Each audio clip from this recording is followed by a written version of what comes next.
It was the second week of April, and the workload for this month was more than we have on a normal basis. The frustration of each employee was at its peak since we weren't getting a single day off, not even on weekends, and we were working like madmen till late evening. Shit, my head is throbbing. I can't handle another week worth of work without proper rest, Zoe said, leaning back in her chair, making crack noises from her stiff neck, which was the result of working nonstop for 8 hours straight. Me too. He doesn't even let us take a break to relax. I feel like I'm gonna go mad if this keeps going on, Jake said, removing his fingers from the keyboard and showing us how sore they had gotten by now. I don't know about any of you, but I for one am going to take a week off the moment this project is over, I said, stretching my arms. The reason we were even able to chat with each other like this was that Mr. Curtis had been called into the boardroom for an urgent meeting. Otherwise, he'd be on our neck by now. Yeah, sure, why not? He would be ready to offer you those leaves the moment you walk into his office. Zoe's voice was filled with sarcasm. Why won't he? I have a month's worth of due paid leaves, and I can take them whenever I want, I said, furrowing my eyebrow as I looked at her. Let's just say he does grant you those leaves. What are you going to do next? She asked. I don't know, maybe go to Las Vegas on a trip or something, I said, crossing my arms behind my head and leaning on my chair. I also have 10 paid leaves that I haven't taken yet. How about I come with you? Zoe looked at Jake in frustration as he suggested that. Hey guys, the boss is on his way. Get back to work, Pedro announced as he rushed back inside, and after showing Jake a thumbs up, I buried my head in work again. This week went just as busy as the previous one, but we were finally able to finish the project before the 15th of the month. So as planned, I submitted my application for leave, hoping to get the approval. I was ready to throw a nice argument if he had shown any signs of resistance towards those paid leaves, but to my surprise, he signed it without saying a word of disagreement. I exited his office proudly, showing them the approved leave application. Zoe's shocked expression was far more than amusing that I couldn't help but rub it in her face. After submitting it to HR, I got back and announced, "Tonight's dinner's on me, guys." I looked at her while forming a charming smirk across my lips, which was mocking her, and I was enjoying that. I planned an urgent trip to Vegas the following day, and since Jake wasn't able to get Mr. Curtis's approval for the leaves, I went there alone. The very next day I took my car, which had been in my garage for a long time, cleaned it up a bit, and then loaded my stuff in there. When I was done with my shower, I got ready and headed outside. After locking the door behind me, I went to the garage and started my drive for my 3-night trip. I played Ed Sheeran's song "I Don't Care" and started singing along as I drove to my destination. Being in such a good and refreshing mood after so long because of not having to work and stress all day, I didn't even notice a black SUV tailing me after entering the border of Nevada until I looked in the back mirror when I heard some idiot blowing his horn behind me. I thought it must just be a coincidence that the car took 2 in the same turns as me, but when it happened for the 3rd time as well, I couldn't help but notice the small details about how it was maintaining the same distance the entire time, as if trying not to get noticed by me. Now, remember one thing: when in panic mode, never make the mistake of turning to the secluded areas to distract those tailing, the same mistake I had just done. It was as if the driver of the SUV was waiting for just that, when he suddenly sped up his car and matched it to the speed of mine. I don't know what other mistake led to this, but somehow they managed to push me into a corner and block the way, preventing me from turning my car around anywhere. There was only an alley on the other end, but there was zero possibility of a car passing through that. 4 giant men came out of the SUV. They all had tattoos all over their bodies, and one of them even had a piercing on him. With guns in their hands, they walked to my car's window and asked me to pull the mirror down if I don't want to get shot. I was scared out of my mind, so I did as they said and pulled the mirror down. "Give us whatever you have," one of the men said, the most intimidating voice I'd ever heard, as I leaned over the window and put the gun over my head. With my quivering hands, I handed them my wallet, which had everything: cash, cards, etc. But when they looked at each other, gave the most devilish and frightening smile, and the man with the piercing said, "He said everything, dude. Leave everything in the car and get the hell out." His heavy voice was threatening, and by this point, the amount of fear I was feeling was no joke. So I hesitantly, along with my shaking legs, got out of the car with the keys still in there. I wasn't going to be surprised if I wet my pants by now, but luckily I didn't. I looked toward the small alley, gathering whatever courage I had left. I ran in there. What was even more humiliating than losing everything in a strange city was the laugh they gave me when I ran. It was as if they were finding my escape comical after robbing me. The only thing they didn't take from me was my phone and a few dollars change that were in my pocket, but I was so unfortunate that there was no network for my phone and I had no idea where I was. In my failed attempts to escape from them, I had driven to wherever without thinking twice, and now I was regretting it. With absolutely no money and no means to contact anyone without even the useless junk of a phone, I decided to walk back to Hanford. This was by every means the worst trip of my entire life, and with regret written all over my face, I was thinking it would have been better if I just worked like everyone else. Now my leaves were ruined along with everything. I bought water from a store near a gas station with the little money I had, but when I asked them if I could use their phone, the old lady at the store started screaming at me saying I would run off with it. This day just couldn't get worse, and it was finally getting dark. I had no idea where to sleep, so I simply spent it on a bench near the gas station. At this point, I wanted to cry so hard about whatever misfortunes were befalling me, but I gulped them down and tried sleeping on that uncomfortable hard bench.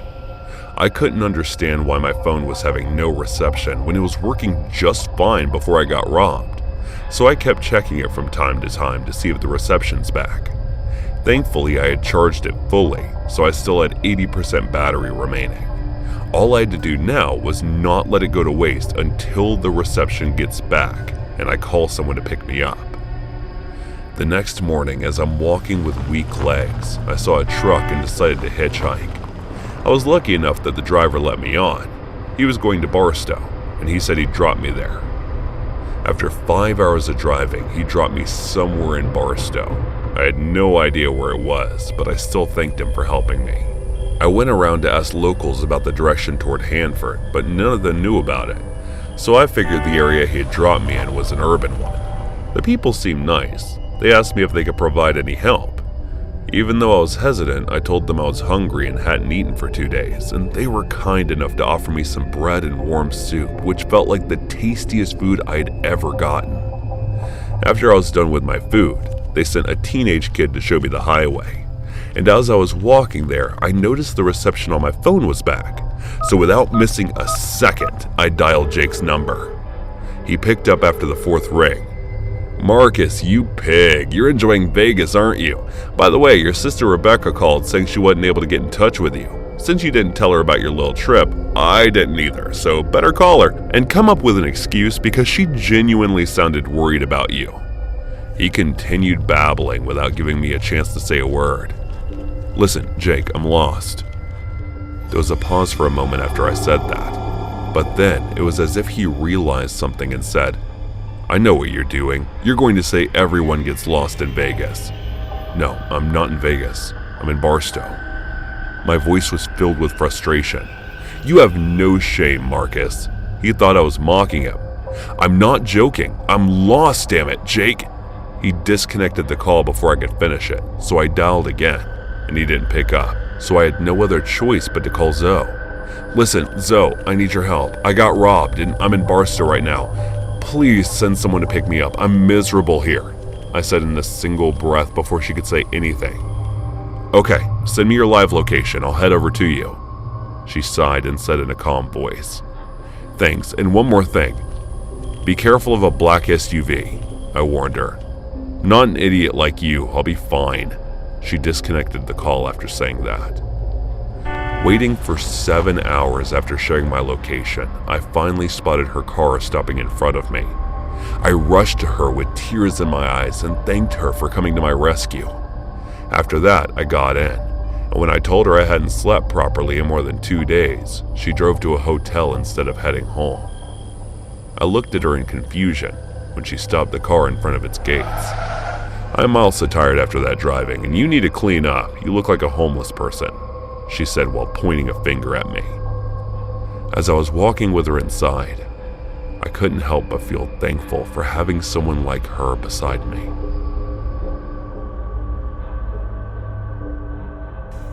Hey guys, thanks so much for all the support. If you haven't subscribed to the channel yet, please feel free to do so.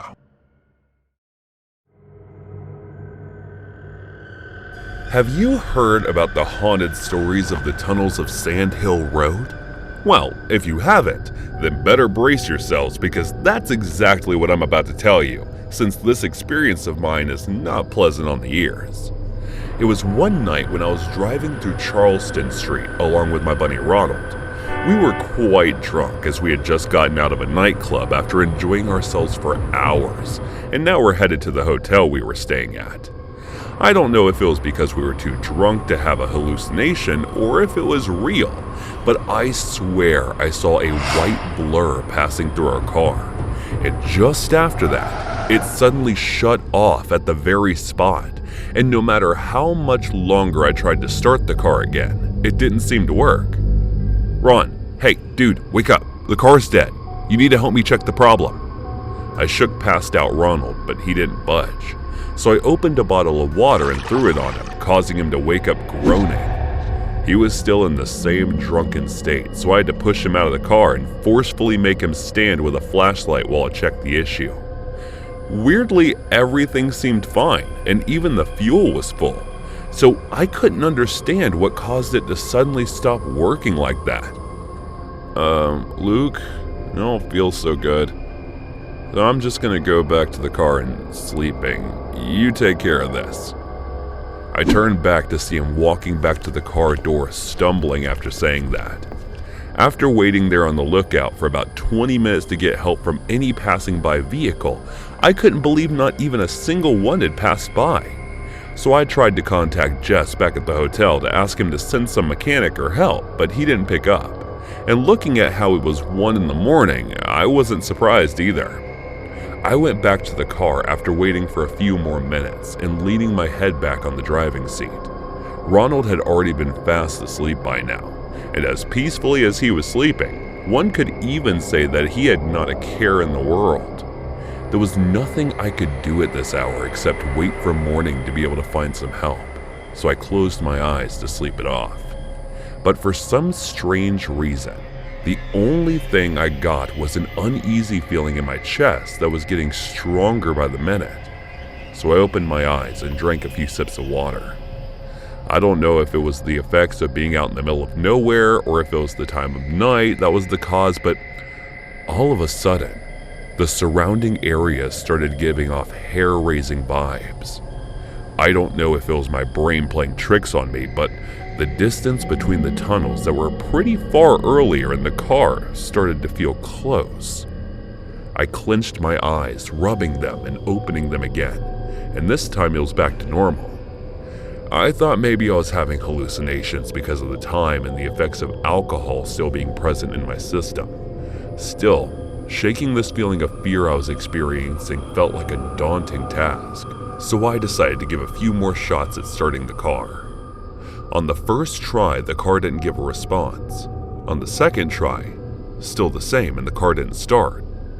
On the third try, I was thinking if it won't start this time, I won't try any longer. And just as I thought it did, not this time either. I wasn't going to give it any more tries, but it's good that I did because the car started smoothly as if it was never dead in the first place. For some reason, driving at the minimal speed felt right. And as I was getting closer to the tunnel, the spine-tingling feeling just kept growing stronger and stronger. It was as if the tunnel was giving off a warning, "I dare you to cross me." But I was scared that if I stopped the car now, it won't start, so I kept going forward. Even then, I didn't dare to speed up, because that eerie feeling was too much for me to handle. It was weird that I took this turn when we were getting back from the nightclub, because earlier we came from a different route than this one. As my attention was focused on the tunnel, the white blur went across the car again, and instead of stopping, its radio suddenly turned on with nothing but static noise coming from it, which made me shake in my boots with terror. It was still surprising to see that even such loud and disturbing noises weren't enough to wake Ronald from his sleep. Since the tunnel was only 3 feet, there was no possibility of driving through, nor was I planning to. But still, driving anywhere near the area was frightening as well. That was when the radio stopped, and I saw a white figure, which was possibly a woman, appear on the edge of the tunnel. It was as if my breath got stuck in my throat, and I felt 2 eerie eyes glowing, staring right at me. Nothing more of a red flag than this one was enough for me to turn the car around, so I acted on the speed of the flash and drove as far away as possible. I did look at the back mirror once, but I couldn't see that woman again as she had disappeared. When I was sure that I had gotten to a safe distance from that place, I took out my phone and opened the navigation app. I looked for a route that was safe for me to drive without any more spook for the night. Thankfully, I reached the hotel safe and sound at night, but by the time I did, it was already 4 in the morning. After a handful of struggles, I was finally able to wake up Ronald and then drag him to his hotel room. All the tiredness and sleep was finally catching up to me, so I fell asleep the moment I lay on my bed. The next morning, I told my friends about whatever happened to me, but they laughed it off, saying that it must have been a drunken hallucination. I swear that Ronald seemed like a thorn at this point, since he did nothing to help me last night besides sleeping like a log. I didn't remember what tunnel it was, so I searched on Google for answers. But when I found out it was not just me who had experience like that, there were many reported sightings of that woman, along with paranormal activities that happened there at night. I came across many articles that claimed a rumor about a deceased couple who haunted those underground tunnels. There had been many sights of an old woman who appeared whenever a car enters those streets. Doesn't matter if these 2 idiots didn't believe me. I was feeling lucky that the problem in our car disappeared and I was able to leave when I did. Otherwise, God knows what might have happened. And who knows if this moron who is laughing like a hyena right now would have been alive or dead. Way back when I was homeless, there was this local homeless shelter I would stop to get food at. And sometimes, if you were lucky enough to get there in time, you could get a bed for the night. Only because of the rough neighborhood it was in. If you walked down there for a bed for the night and couldn't get one, you were basically stuck in one of the worst areas of the city until you could escape it on foot. Other homeless people might try and rob you. Some guy got knifed in front of me one time, and if you tried to bed down there was a good chance some drunk idiot would come along and kick the life out of you just for fun. But by far, the worst I ever saw was while walking out of that area one night when I was using the alley to try not to attract attention. And out of nowhere, I started hearing this weird grunting sound. So I doubled back to check it out. At the back of an abandoned lot, I saw this crazy animal of a man, naked from the waist down, on top of someone who I assumed was a woman thrusting on top of them. Every couple of seconds, he would stop to throw a punch. The woman was unconscious, completely limp, and both her and the guy's fists were covered in blood. I yelled out to him to stop. Then he just turned to look at me. I've seen a lot of really messed up things in my life, but that look in his eyes was beyond animalistic. It was like the lights were on, but no one was home, you know? And the way the orange security light was reflecting off them made him look even more inhuman.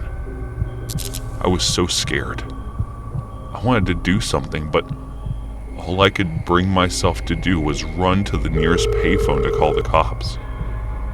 I know that makes me sound like a coward and that I should have stopped the guy because now the girl could be dead for all I know. But I just didn't know what else to do. There could be two dead people, and I don't think this way anymore, but for a while, after I thought it might be better to be a dead hero than live like a coward how I feel now. I just hope whoever it was that he was hitting is doing okay these days. Some people never find a way off the streets, but some do, and I hope she was one of those. As for the guy, there's not a punishment in hell too good for him, and I hope he got his karma in the end.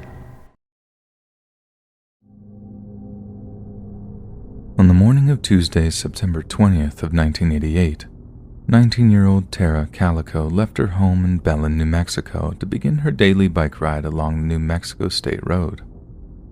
Cycling was her favorite form of exercise, and she chose a route she'd ridden every morning, without fail, for years by that point, and was often accompanied by her mother, Patty Dole. However, in recent weeks, Patty had ceased to join her daughter in her daily rides after one particularly frightening incident in which she believed the pair had been stalked by an angry motorist. Patty had implored her daughter to stop cycling at that time in the morning, or to at least take a different route, but her daughter rejected the idea and said her mother was overreacting when it was suggested that she carry mace. That Tuesday morning, Tara had noticed one of her hamstrings feeling a little tight. She mentioned this to her mother and added that if she wasn't home by 12, it was because she was probably injured, in which case her mother was to drive down the regular route to give her and her bike a ride back. We can also assume that Tara desperately wanted to be back around that time, as she had a date at around 12:30 and wanted time to get ready. And indeed, when Tara failed to return by noon, Patty drove down their usual cycling route, but couldn't locate her daughter. But what she did find were the broken pieces of what was unmistakably Tara's Sony Walkman. Patty immediately contacted the police, suggesting the broken pieces might represent some kind of trail for them to follow. Police did indeed follow the trail of broken plastic, but to no avail. Several witnesses were interviewed, each saying they had seen Tara riding her bike along the state road. One or two even added that they had noticed a light-colored pickup truck following closely behind her, but hadn't really thought anything of it at the time. Police cast a wide net in the search that followed, but not a single trace of Tara or her bicycle could be found. It was as if though she'd ridden into a black hole, like she just dropped off the face of the earth. Yet little did they know, they would be seeing Tara again. Only the circumstances in which they'd see her would be truly terrifying. On the evening of June 15th, 1989, a woman in Port St. Joe, Florida, stopped at a local convenience store. She pulled into a free parking space next to a large white windowless Toyota cargo van, and as she got out, noted that it was being driven by a mustachioed Caucasian man who appeared to be in his 30s. She then walked into the store, picked up a few choice items, then headed back out to her vehicle. The Toyota cargo van was gone, but lying in the empty parking spot was a small square Polaroid photograph. At first glance, the picture appeared to be of two people lying among some bedding, but on further inspection, the contents of the photograph made the woman's blood run cold. It showed a young boy of maybe only 7 or 8, along with a young woman in her late teens. Each appeared to have their wrists bound behind their backs with a strip of duct tape covering each of their mouths. She immediately contacted local law enforcement, who in turn set up roadblocks to intercept the vehicle. But the van was never found, and the driver never identified.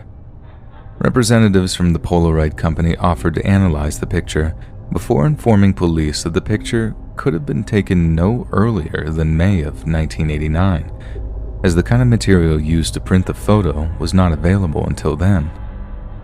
The Polaroid's discovery sparked a frenzy of interest in the national media, and Patty Dole was contacted by friends who believed the gagged girl looked an awful lot like Tara. The FBI then brought the photograph to Patty, who was then on convinced that the girl in the picture was her missing daughter. She cited the scar on the bound girl's leg, one that was identical to one Tara had received as a result of a car accident. Patty also noticed that a paperback copy of V.C. Andrews' novel My Sweet Adrena can be seen lying next to the girl, a book that just so happened to be Tara's all-time favorite. The United Kingdom's Scotland Yard analyzed the photo and conclusively agreed that the woman in the picture was indeed Tara, but a follow-up analysis by the Los Alamos National Laboratory disagreed, citing differences in the girl's facial structure. However, when the FBI conducted a third analysis of the photo, the results were inconclusive. They were 75% sure it was her, just enough to officially declare it, as it might muddy or misdirect any potential investigation.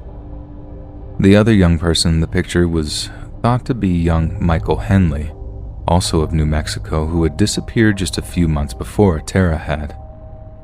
Michael's mother said that she too was almost certain that it was her young son tied up in the Polaroid. Yet this is considered highly unlikely, as Michael's remains were discovered in June 1990 in the Zuni Mountains, less than 10 miles from the family's campsite he vanished from. Police believe that Michael simply wandered off and subsequently died of exposure, and if that were the case, there was no way the child in the van could be him.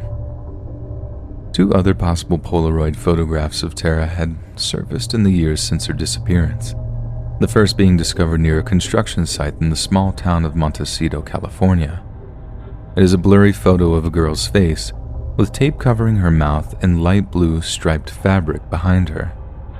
Many have noted the blatant similarities between the fabric to that on the pillow in the Toyota van photo. It was taken on film that was not available until June 1989. The second Polaroid depicts a woman loosely bound in gauze. Her eyes are covered with yet more gauze and large black frame glasses, and she's standing with a male passenger beside her on an abandoned Amtrak train. The film used was not available until February 1990. Calico's mother believed the first was definitely Tara, with her sister saying that the two girls had a striking, uncalming resemblance. As for me, I will not rule them out, but keep in mind our family has had to identify many other photographs, and all but those three were ruled out. Many years went by without any arrests or developments in the case. Then, in 2008, rumors spread that two teenage boys had accidentally hit Calico with a truck, panicked, and subsequently killed her, covering up their misdeeds by disposing of her corpse somewhere it'd never be found. But this was dismissed as pure hearsay, and the police officer who made the comment was publicly chastised by Tara's stepfather for them. 5 more years went by, and we could be forgiven for thinking that Tara's case would remain a cold one. But in 2013, the FBI announced that they had set up a 6-person task force that was to be charged with reinvestigating Tara's abduction, citing the discovery of new evidence.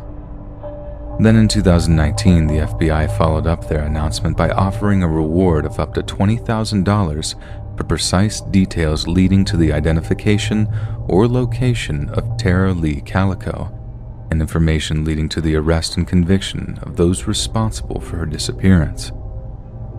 So it seems the FBI are creeping ever closer to finding the person responsible for Tara's death or abduction, and that even if 30 years goes by, the powers that be will not simply allow people to go missing without doing something about it.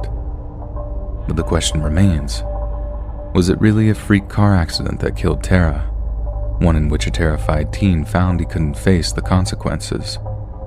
Or was Tara kidnapped by someone with much more nefarious intentions? Someone who wanted to show off his monstrous labors by displaying his quarry, bound and gagged, his playthings until he saw fit to dispose of them. But at the end of the day, we're only left to wonder in horror at Tara's fate at the hands of her captor, left only to pray that the same thing doesn't happen to us or any of our loved ones.